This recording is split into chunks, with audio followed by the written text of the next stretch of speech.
because I've said it in the past with how sanitation is, right?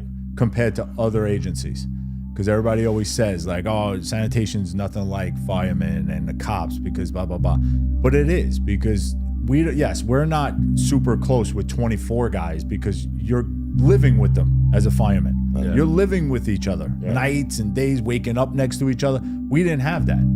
But I've always controlled who I want to be around, and there's a group of guys that I'll call, granted, it's not every day, it's not every week, every month, right. But there are a bunch of guys where I'm like, you know what, there's 10, 12 of them, you guys are in it, where I'm like, you know what, I know I can trust these guys and I know I can count on them to help me out of situations, and that's the difference of, what people thought of sanitation. Like, oh, you guys hate each other. No, we don't hate each other.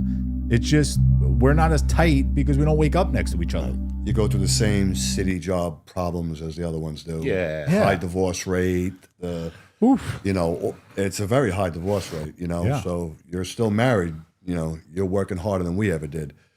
It says something, it says something. God bless you guys. Yeah. It's rough. The jobs are rough. They take away from your kids and your wife and your this. It wears you out. Yeah. You guys know. It's an extra part of the whole marriage. Yeah. Right? That people don't understand. Because you're away from each other like that. Yeah, everybody could have a 9 to 5 and not, see your wife 8 hours. But then you get into these days with the snow. Yeah. People don't realize what goes on when these guys are, and that's why it fucking kills